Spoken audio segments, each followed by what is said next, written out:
Lung cancer రావడానికి ప్రధాన కారణాలు ఏమంటారు సార్? ఫస్ట్ లంగ్ క్యాన్సర్ మెయిన్గా కాజెస్ వచ్చేసరికి first thing smoking. Okay. So smoking వల్ల అన్నీ చెడేనండి. ఒక లంగ్ క్యాన్సరే కాదు, స్మోకింగ్తో మిగతా ఊపిరితిత్తులకు సంబంధించిందే కాకుండా గుండెకి సంబంధించిన సమస్యలు రావచ్చు, బ్రెయిన్కి సంబంధించిన సమస్యలు రావచ్చు, బీపీ, ఇలాంటివన్నీ కూడా లంగ్ క్యాన్సర్ వల్ల స్మోకింగ్ వల్ల వస్తాయి.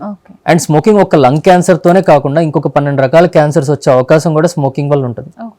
అండ్ స్మోకింగ్లో ఆల్మోస్ట్ ఒక 83 కార్సినోజన్స్, IARC అంటాం, international agency on cancer research, వీళ్ళు ప్రూవ్ చేసినటువంటివి ఆల్మోస్ట్ ఒక 83 కార్సినోజన్స్ అనేవి స్మోకింగ్ ద్వారా రిలీజ్ అవుతున్నాయి.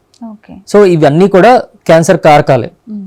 అండ్ ఈ స్మోకింగ్ తో పాటు సెకండ్ హ్యాండ్ స్మోక్, అంటే పక్కన మనం స్మోకింగ్ చేసే వాళ్ళ పక్కన ఉన్నా సరే ఆ స్మోక్ తీసుకోవడం ద్వారా కూడా మనకి క్యాన్సర్ వచ్చే అవకాశం ఉంటుంది. పక్కన వారికి కూడా ఎక్కువ ప్రమాదం అంటారు. సెకండ్ హ్యాండ్ స్మోక్ వల్ల కూడా క్యాన్సర్ రిస్క్ అనేది ఉంటుంది.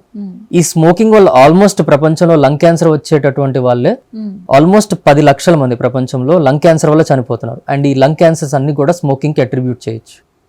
And 80 to 90% of the deaths అమెరికాలో లంగ్ క్యాన్సర్ కి సంబంధించిన 80 to 90% ఆఫ్ డెత్స్ అనేవి స్మోకింగ్ కి అట్రిబ్యూట్ చేస్తున్నారు. అంటే స్మోకింగ్ కారణం వల్లనే 80 to 90% of the lung cancer deaths అనేవి జరుగుతున్నాయి.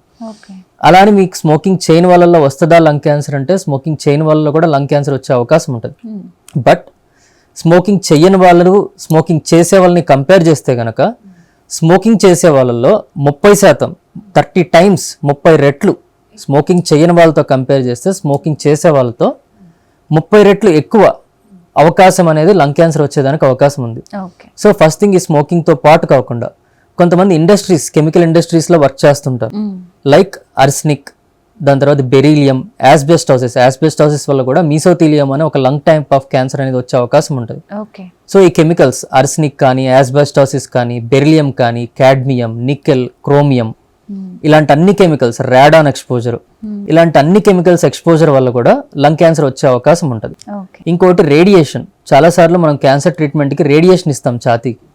సో ఈ ఛాతీకి అంటే బ్రెస్ట్ క్యాన్సర్ వచ్చింది, బ్రెస్ట్ క్యాన్సర్ వల్ల సర్జరీ చేసిన తర్వాత మనం రేడియేషన్ ఇస్తాం. ఆ రేడియేషన్ ఇచ్చినటువంటి ఎక్స్పోజర్ వల్ల కూడా, వేరే కారణాల వల్ల కూడా రేడియేషన్ ఎక్స్పోజర్ ఉంటే గనక ఆ రేడియేషన్ వల్ల కూడా లంగ్ క్యాన్సర్ వచ్చే అవకాశం ఉంటుంది. మూడోది, ఒకటి రేడియేషన్ ఎక్స్పోజర్, దాని తర్వాత కెమికల్స్. ఇంకోటి పొల్యూషన్. మనం బయట వాతావరణంలోకి వెళ్ళిన తర్వాత ఎయిర్ పొల్యూషన్, ఈ డీజిల్ ఎగ్జాస్ట్ ఉంటుంది. సో ఇప్పుడు ఏదైతే డీజిల్ వెహికల్స్ అవన్నీ యూజ్ చేస్తున్నారో ఆ డీజిల్ వచ్చేటటువంటి ఎగ్జాస్ట్ వెహికల్స్ స్మోక్ వల్ల కూడా ఆ లంగ్ అవి పీల్చడం ద్వారా, ఆ స్మోక్ పీల్చడం ద్వారా కూడా మనకి లంగ్ క్యాన్సర్స్ వచ్చే అవకాశం ఉంటుంది. ఇంకోటి ఫ్యామిలీ హిస్టరీ. ఫ్యామిలీలో లంగ్ క్యాన్సర్స్ ఎవరైనా ఉంటే కనుక ఆ తర్వాత జనరేషన్ కూడా లంగ్ క్యాన్సర్స్ వచ్చే అవకాశం ఉంటుంది.